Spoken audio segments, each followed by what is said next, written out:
I've never told this story to anyone. The fact that I've never spoken up about it is a regret in my life, but something has happened recently to prompt this story coming out.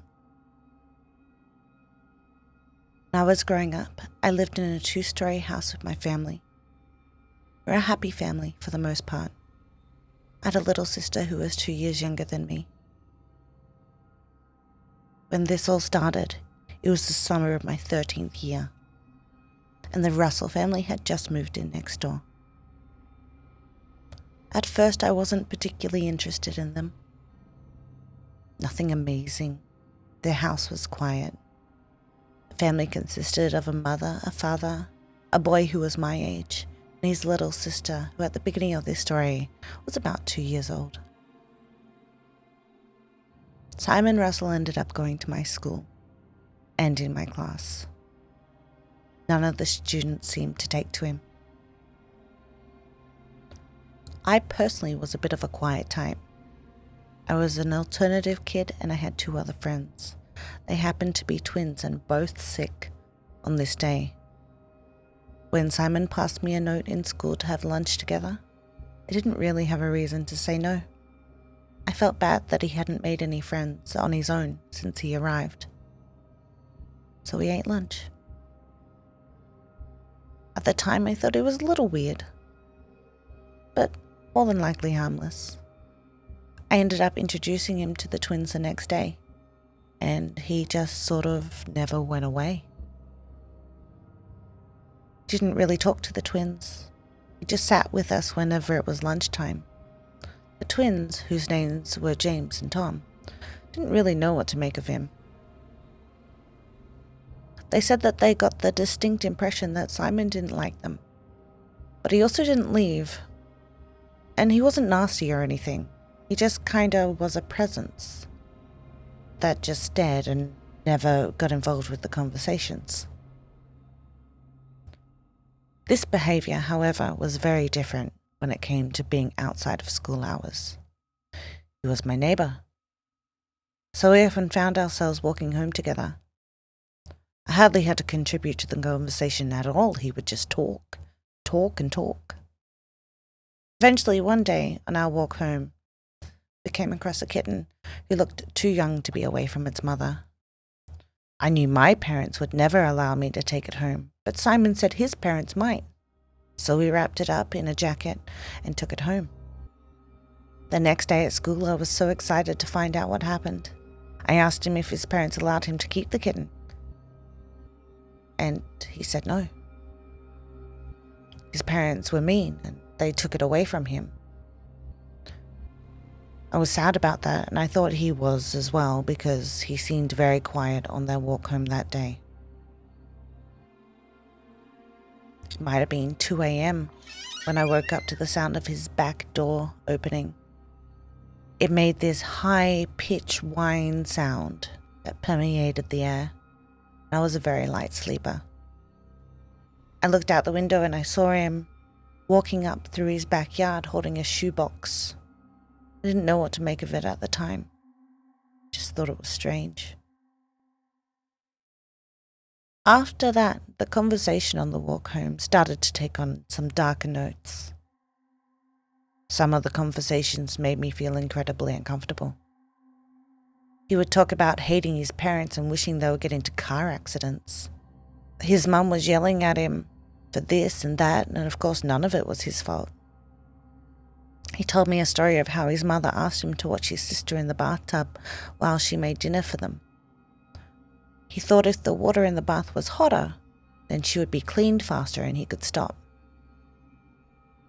She ended up getting really burnt. He never seemed to understand when he did something that was wrong. Around about this time, the twins started telling me that they were getting very uncomfortable whenever he was around. Apparently, they've been noticing Simon glaring at them at lunchtime from behind my back. None of it made sense. They asked me to tell him to go away since he was my friend. It was my responsibility. I admitted that I didn't feel very comfortable with him around anymore. I didn't know how to make him go away. I didn't want to create any bad blood. I also felt that he had no other friends, so what else is he supposed to do?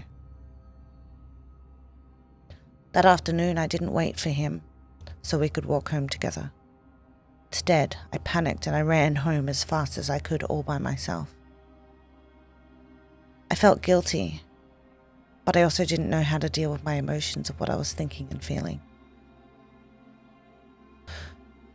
Simon made me nervous, and my friends were expressing that they wanted him gone, so I wanted to make them happy too. The conversations were getting weird, and I kept remembering that late night incident with the shoebox. The next day, he still sat with us at lunch, but there was a definite vibe, and no one was comfortable. My friends kept giving me that look that said, "Go on, do it." When I didn't, they scoffed and they packed up their bags and they went to class early. I was utterly miserable the whole day. That weekend, my younger sister came in the house crying. She had blood gushing from her eyebrow. She was playing outside and she said a rock hit her in the face. She didn't know where it came from. She was playing, she wasn't paying attention. The cut ended up being very deep. She needed 3 stitches. That whole night I was convinced it must be Simon paying me back for the day at school. Our neighbours on the other side were elderly. She was playing in the backyard, so it's not like a car could have flung up a rock at her. This was the only thing that made sense to me. The next day my sister had already forgotten her pain. She didn't suspect anything from Simon and she was back to her happy, normal self.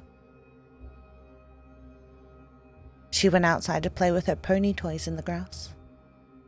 During her playing, I went to the kitchen to make myself a sandwich. And out the window, I saw Simon creeping around his house. He didn't see me. He was waiting and watching from a corner before scurrying to a bush that sat on the side of our yard fence. We had this chain link fence that separated our yards. It wasn't very high. Like 1.2 meters only. Seeing that he was indeed watching her from the bushes, I was furious. I instantly stopped making my food and I stormed outside. I was looking right at the bushes and I yelled at my sister to get inside.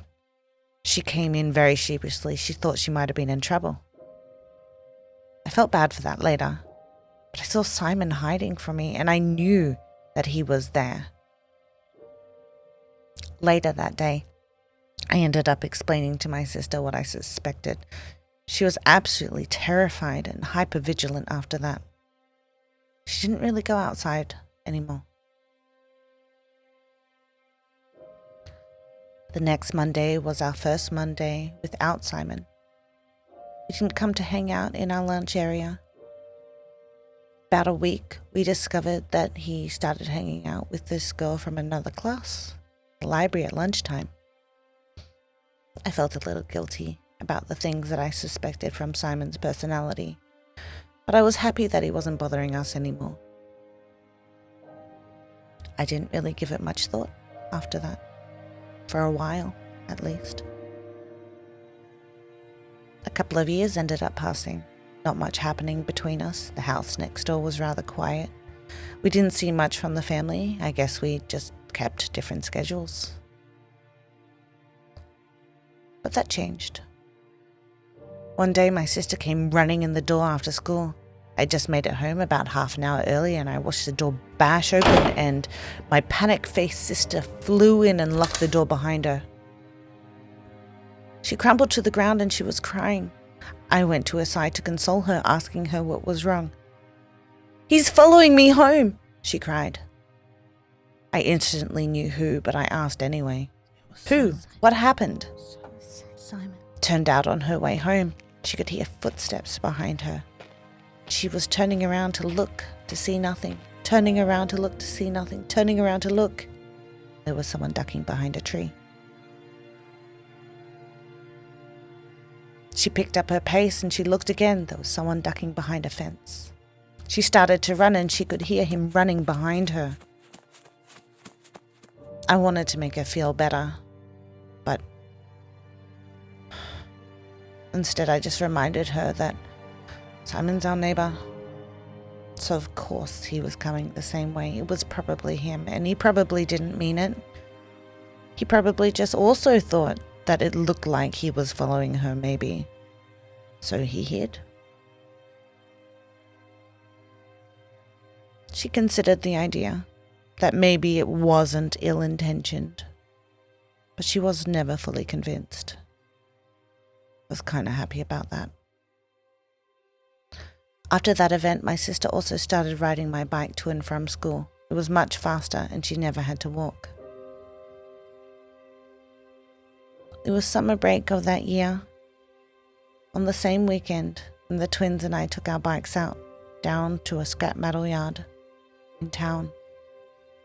In this yard we had built some bike jumps that were made out of dirt.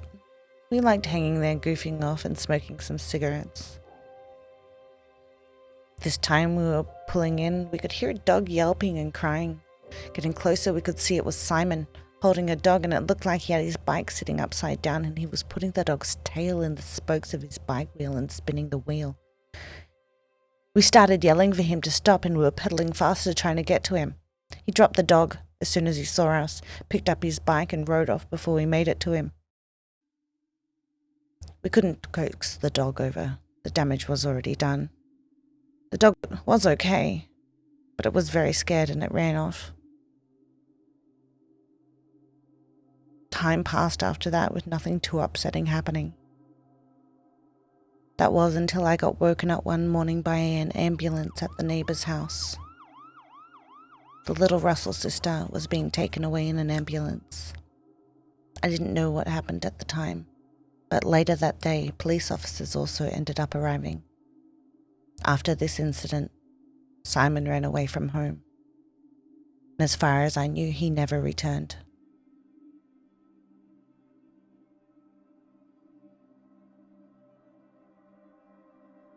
I ended up going to university, and at my university, a girl approached me. She introduced herself as Jackie, and I found out that she was that girl that Simon started hanging around with at the school library. All this time, just to tell someone who knew him what she went through. The things that Simon did. She told me that he talked a lot about me, and I mean a lot. That he was mad at me, that I abandoned him. One day he would make me pay for the things that I have done. He talked about wanting to hurt other people. His parents, his teachers, his sister. He said his little sister was just so noisy and irritating, he just wanted to make her stop. She witnessed him cutting legs off a frog once. She screamed that she was going to tell a teacher. He ended up pushing the frog leg into her face and holding the knife out to her and said that if she ever did these bad things, something bad would happen to her. She tried to find other places to hide at lunchtime, but he always found her. A few times she saw him sitting outside her house at nighttime, just looking up at it from the street. Whenever she would wake up and tell her parents, they would go down and he was already gone. They ended up thinking that she was being paranoid and that she was lying, just looking for attention. I didn't tell her my side of the story, partly because I didn't want to burden her further. If it wasn't for me, it's my fault. It's been years since then, and my family actually moved away from the area. But just the other night, on the TV, there was a report of a triple murder back in my old town. The Russell family is dead. The mother, father, and daughter found killed in their beds while they slept. Stab wounds. This is my confession. I should have told someone sooner. In the morning, I'm going to the police station. I'm going to tell them this whole story, and on the off chance that maybe it can help. Anyway, I think I grew up next to a murderer.